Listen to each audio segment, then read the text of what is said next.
বাংলা বিহার ওড়িশার রাজধানী মুর্শিদাবাদ প্রতিষ্ঠিত হওয়ার অনেক আগেই বাংলার বিখ্যাত বাণিজ্য কেন্দ্র কাশিম বাজারের আবির্ভাব হয়েছিল।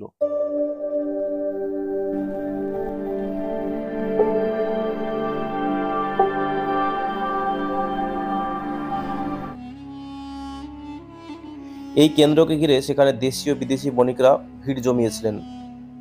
আনুমানিক 1540 খ্রিস্টাব্দে ত্রিবেণীর কাছে ভাগীরথীর গতিপথের পরিবর্তন হওয়ার জন্য সরস্বতী নদী বন্দরের সপ্তগ্রামে বাণিজ্য হ্রাস পেতে থাকে।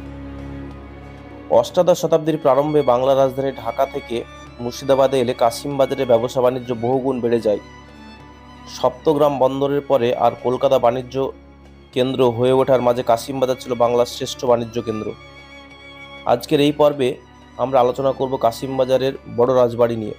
ইতিমধ্যে আমরা পূর্ববর্তী একটি ভিডিওতে কাশিম বাজারের ছোট রাজবাড়ি নিয়ে আলোচনা করেছিলাম।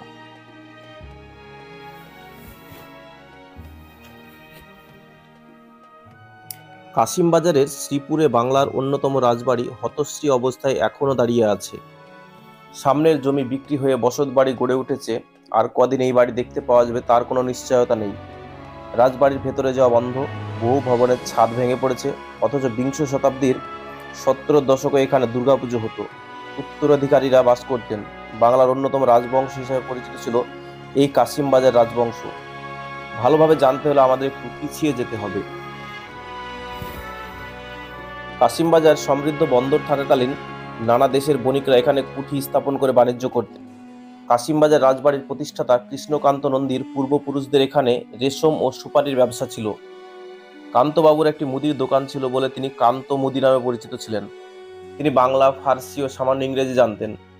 ইংরেজদের কুঠির সামনে তার দোকান থাকায় তার সঙ্গে ইংরেজদের সম্পর্ক ভালো ছিল। 1756 খ্রিস্টাব্দে সিরাজউদ্দৌলা কাশিম বাজার ইংরেজ কুঠি আক্রমণ করলে পলাতক ওয়ারেন হেস্টিংসকে কেউ আশ্রয় দিতে রাজি হননি।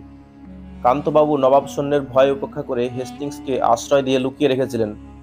পরবর্তীকালে ওয়ারেন হেস্টিংস যখন বাংলার গভর্নর হন, তখন কান্তবাবু বন্ধু গঙ্গা গোবিন্দকে সঙ্গে নিয়ে হেস্টিংসের দরবারে হাজির হলেন।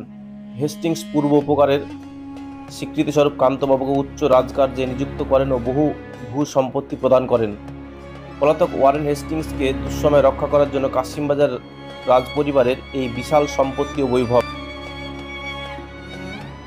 সেই আমলে কান্তবাবু বিশাল জমিদারি অর্জন করেছিলেন আইনি ও বেআইনি নানা পথে।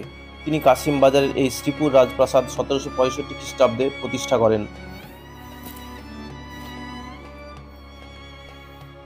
কৃষ্ণকান্ত নন্দীর মৃত্যুর পর জমিদার হন তার পুত্র লোকনাথ, তারপর তার পুত্র হরিনাথ ও তারপর তার পুত্র কৃষ্ণনাথ নন্দী জমিদার হয়েছিলেন।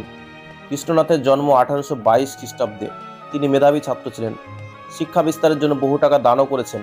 তিনি স্বপ্ন দেখতেন বহরমপুরে এমন কলেজ হবে যেখানে ভাষা, সাহিত্য, বিজ্ঞান, আইন ও চিকিৎসাবিদ্যা পড়ানো হবে।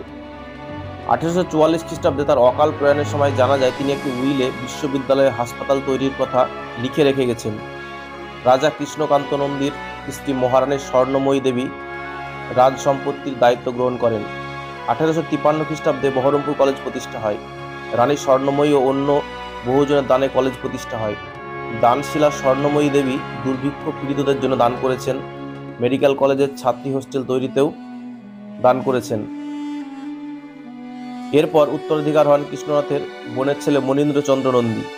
তিনিও আগের ধারা অক্ষুণ্ণ রেখে বহু জনদরদী কাজ করেছেন। চিকিৎসা ক্ষেত্রে বিপ্লবীদের সহায়তা, ভবানীচন্দ্র বোস বিজ্ঞান কলেজে লুপ্ত শিল্প উদ্ধারে, পত্রিকা প্রকাশে, মিউজিক স্কুল ও নাটক স্কুল স্থাপন সহ বহু কাজে অর্থ সাহায্য উৎসাহ দিয়েছেন। তার উদ্যোগে বঙ্গীয় সাহিত্য সম্মেলনের প্রথম অধিবেশন বাংলা 1314 সনের 17-18 কার্তিক কাশিমবাজার রাজবাড়িতে অনুষ্ঠিত হয়েছিল। সভাপতি ছিলেন রবীন্দ্রনাথ ঠাকুর। মনীন্দ্রচন্দ্রর মৃত্যুর পর উত্তরাধিকারী হন শ্রী চন্দ্র নন্দী ও তারপরে উত্তরাধিকার হয়েছিলেন শ্রীচন্দ্রের পুত্র সোমেন্দ্রচন্দ্র নন্দী। এখনো এই রাজপ্রাসাদের বাইরে গেলে বেশ সম্ভ্রম জাগে। বড় বড় থামের রাজপ্রাসাদের গাম্ভীর্য এখনো জানান দেয়। ওয়ারেন হেস্টিংস যখন কাশীর রাজা চৈতন্য সিংহকে আক্রমণ করেন, তখন কান্তবাবু তার সঙ্গে ছিলেন। পরাজিত চৈত সিংহের প্রাসাদ থেকে কান্তবাবু একটি পাথরের দালান তুলে নিয়ে আসেন। কাশিম বাজার রাজবাড়ির বৃহৎ ঠাকুর দালান ও বারান্দা কারুকার্য খচিত রক্তাভ গোলাপি পাথরের প্রায় 100টি থাম ও 50টি পত্রাকৃতি খিলান দিয়ে সজ্জিত। এগুলি কাশী থেকে আনা। এছাড়া চৈত সিংহের প্রাসাদে মেয়েদের সম্মান রক্ষা করার জন্য কাশী রাজমাতার কাছ থেকে কৃষ্ণকান্ত নন্দী বহুমূল্য অলঙ্কার, লক্ষ্মীনারায়ণ শিলা, রামচন্দ্রী মোহর, দক্ষিণাবর্ত শঙ্খ ও একমুখী রুদ্রাক্ষ পেয়েছিলেন। এগুলি সবই রাজবাড়িতে পূজিত হতো, বর্তমানে স্থানান্তরিত হয়েছে। দোতলায় লক্ষ্মীনারায়ণ মন্দিরের চারপাশে পদ্মের অতি সুন্দর ফুলকারি কাজ ছিল। বিশাল প্রবেশদ্বারে কাঠ খোদাইয়ের কাজ দেখা যায়। আজ মূল দরজার ওপারে নোটিশ দেওয়া আছে, রাজপ্রাসাদে দর্শন বন্ধ। অনুমতি সাপেক্ষে প্রবেশ করলে ঐশ্বর্য বৈভবের খানিকটা আঁচ পাওয়া যায়। নিচে ঝোপ জঙ্গলে সাপের আস্তানা, দোতলায় প্রবেশ পথ বন্ধ, বিভিন্ন জায়গায় ছাদ খসে পড়েছে। এখনো হয়তো চেষ্টা করলে রাজপ্রাসাদ বাঁচানো যেতে পারে, না হলে খুব শীঘ্রই কালের গর্ভে হারিয়ে যাবে বাংলার ঐতিহ্য গর্বের কাশিমবাজার রাজবাড়ি।